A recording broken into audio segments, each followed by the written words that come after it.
Breaking news this afternoon, West Fargo police need your help finding a missing 10-year-old girl. Layton Wilkinson left home today and was last seen in the area of Brooks Harbor Elementary around 1:30 this afternoon. She was last seen in a black hooded sweatshirt, shorts, white Crocs, and wearing a maroon backpack. Last seen on a dark gray electric scooter. If you have any information, contact police at 701-451-7660.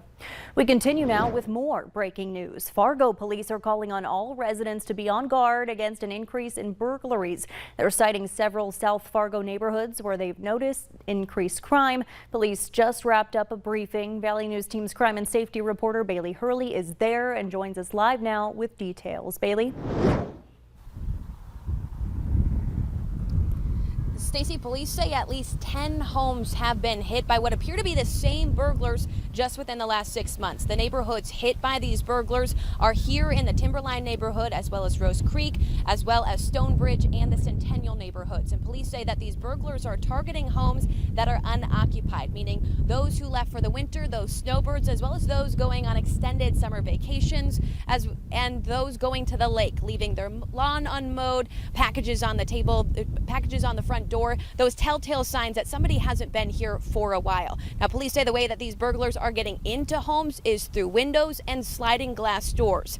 Police say you need to lock your windows before you leave on vacation, as well as put a 2x4 or some sort of stopper in between your sliding glass door to make sure that's that much harder to get into your home. And police say even if you have security cameras, let your neighbors know that you're going out of town, where you're going, how long you'll be gone, when you're coming back. That way, police say if somebody is seen in your backyard or in your house, that neighbor knows that's not right and police need to be called. Now, police say all of these incidents have happened late at night, and police say so far it seems that these burglars are only targeting the Fargo area, as no other agencies have reported any sort of similar criminal activity in their jurisdictions. Now, coming up tonight on Valley News Live at 6, I'll break down what police say that these burglars are targeting, as well as how police say that you can continue to keep your house and your family and your home safe and secure. For now, live in South Fargo, Bailey Hurley, Valley News Live. Thanks so much, Bailey, for that live report. And tonight on Valley News Live at 10, hear from a Fargo woman who's frustrated after losing thousands of dollars in property when someone broke into her garage. This incident should not happen. An attack against one place of worship is an attack against all places of worship. And our community deserves to be in safe and in peace. The Minnesota chapter of the Council on American Islamic Relations held a news conference today in East Grand Forks to call for federal charges in the case of an alleged arson attempt. Firefighters were called at the Islamic Center early in the morning of June 6th after a witness reportedly saw a woman running out of the building. One member described the attack. He noticed a female who was dressed up like a Muslim lady exiting the building, and he was shocked. He ran towards her, and as he was running, he noticed the curtain on fire. He was able to put the fire out and pursue her until she went into the motel. They're now calling for an FBI probe of the incident and for federal hate crime charges to be brought against Suzette Thompson of Thief River Falls, who's been charged with 2 counts of first-degree arson. New at 4, a Twin Valley police officer and probation agent in Polk and Norman counties is facing charges accused of having a sexual relationship with an inmate. Court documents say the victim's cellmate at Tri-County Corrections disclosed the relationship and the victim later confessed. Officer Scott Volker is facing a felony count of 3rd-degree criminal sexual conduct and 1 count of misconduct of a public officer. Court documents say Volker would write travel permits for out-of-state travel so the two could meet. The inmate says the sexual relationship started in early 2021 and was ongoing, telling investigators the two had sex at several area hotels and they stayed at Volker's home in Twin Valley. Court documents say receipts, surveillance video, and other evidence corroborate the inmate's story. We've reached out to Twin Valley Police and the Tri-County Corrections on the status of Volker's employment, but have not heard back. To the forecast now, another beautiful but windy day outside isn't stopping some from getting out on the course. It's one of the more mild temperature days in the near future with triple digits on the way. Let's get to Nathan now for a first look. Nathan? Yeah, thanks, Stacy. Of course, that wind making it a bit tough on the old golf course there. Still seeing breezy conditions. This is our Dakota Magic Casino Skycam. That American flag, Canadian flag, both getting whipped by that wind. And this is going to continue here for the next couple hours. Good news is that wind will be coming down for your evening plans. But for those outdoor plans in the days ahead, things not looking as pleasant in the temperature department here as we progress through the weekend. Here's those wind speeds, northwest wind for pretty much everybody. Let's take this full screen so you can see your city. Thief River Falls there, 22 miles per hour out of the northwest. But look at areas like the Jamestown area, gusting 31 miles per hour. Even those gusts up over 20 miles per hour at this hour across Lakes Country. Our friends in Wadena, you see gusting up over 23 miles per hour. Brainerd 32, and Fargo, recent gust of 32 miles per hour. So yeah, that northwest wind will be, well, busy to say the least. You can see gusting to 30 in Wapaton. That's more of a westerly wind there in Wapaton, also westerly in Wheaton. But satellite radar looks quiet, so if you can handle the wind for your outdoor activities, I would say go ahead and enjoy them. Temperatures 70s across the board, low 80s south. But Stacy, as you were alluding to, yeah, this is probably the coolest air we'll see here for the next foreseeable future. So we'll break down how hot things get and how hot things stay in a few minutes. All right, thanks so much, Nathan. New information now on the man accused of setting fire to the refuge in Detroit Lakes in 2018. A Minnesota jury has found Gary John Bogatz Jr. guilty of arson in the first degree for intentionally setting that fire. His sentencing is set for July 13th. Continuing coverage now on gas prices in the area. Across the U.S., gas prices average at $5. North Dakota prices sit at $4.79, while in Minnesota, gas is $4.75 per gallon.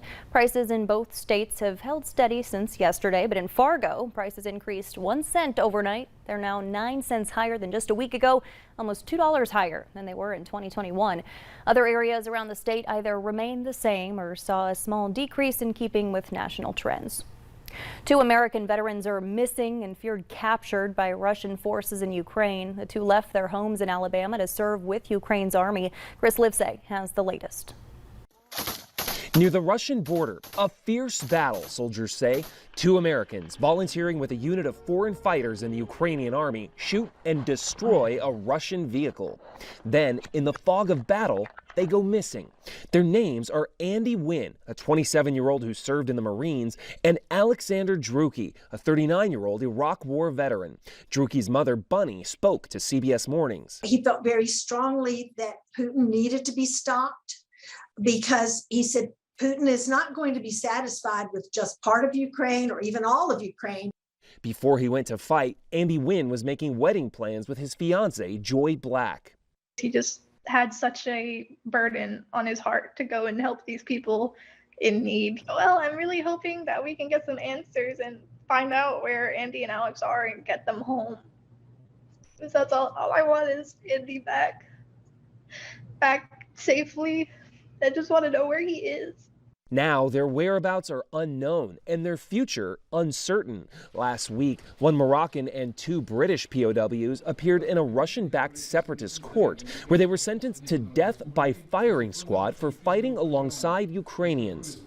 As for these American veterans, their fate will depend on diplomacy of the highest stakes at a time when U.S.-Russia relations are on a razor's edge. And as an American, I am so darn proud of him for being willing to risk his safety to help democracy around the world. Now, the Kremlin says it's unaware of their capture. The White House says if confirmed, it will do everything it can to bring the 2 men home. The question is, what will Moscow ask for in return? Chris Livesay, CBS News, Kharkiv, Ukraine. And a quick update for you. The 10-year-old missing out of West Fargo that we mentioned at the top of the hour, Leighton Wilkinson, has been found and she is safe. Well, summertime means more people are biking and drivers need to keep their eyes peeled, but it's just as important for bikers to follow safety rules. Jody Kurzman has the story of one North Dakota teen who says her bike helmet saved her life. Bracelet. This is 15-year-old Elena Vallejo's lucky bracelet. Yep. She's convinced it's lucky because the one day she didn't wear it, she got hit by a car. Elena was on her bike, headed home when she was hit. I was already started and then he hit me. Elena was pretty banged up. Luckily, I have no broken bones or anything. She's pretty sure her helmet saved her life. One of the only reasons that I survived is because I was wearing my helmet. Elena always wears her helmet. She and her family are avid bikers. Elena has been pedaling since she was a little girl, always with a helmet on her head. No one in her family will ever bike without a helmet now. Her mom knows Elena is lucky to be alive and for the most part uninjured. I'm just so lucky and thankful. Elena's crash has made her mom more aware as a driver, too. I'm going to look once, twice, 3 times, look both ways several times. I even think of my own situations when you're sitting there at that stop sign, you see someone, like just let them go. Police say both drivers and bikers should take an extra 2-second look before going through an intersection. We're actually teaching people to make that extra 2-second look just to make sure that nobody's coming through an intersection. Elena says she will bike again, but never without her helmet and never without taking that extra 2-second look, because she knows next time, even with her lucky bracelet, she might not be so lucky.